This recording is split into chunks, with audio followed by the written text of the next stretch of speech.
يحكى أن ملكاً عظيماً كان دائم الشكوى من طعامه، فلا شيء يرضي ذائقته أبداً.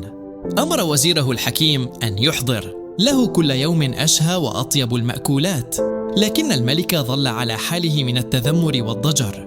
وفي أحد الأيام دخل الوزير على الملك وقدم له طبقاً فيه قطعة خبز يابسة وكوباً من الماء البارد فقط. غضب الملك وصاح: أتسخر مني أيها الوزير؟ كيف لي أن آكل هذا؟ أجابه الوزير بهدوء: يا مولاي، جربوا العمل قبل الأكل. اقتنع الملك وخرج إلى ساحة القصر، وشارك الجنود في تدريباتهم الشاقة وتنظيف الساحة حتى تعب وأنهكه الجوع. وعندما عاد إلى غرفته تناول قطعة الخبز اليابسة وأكلها بشهية لم يشعر بمثلها من قبل. عندها أدرك الملك أن قيمة الأشياء لا تكمن فيها، بل في الجهد الذي نبذله من أجلها. فالمتعة الحقيقية تأتي بعد الجهد لا قبله.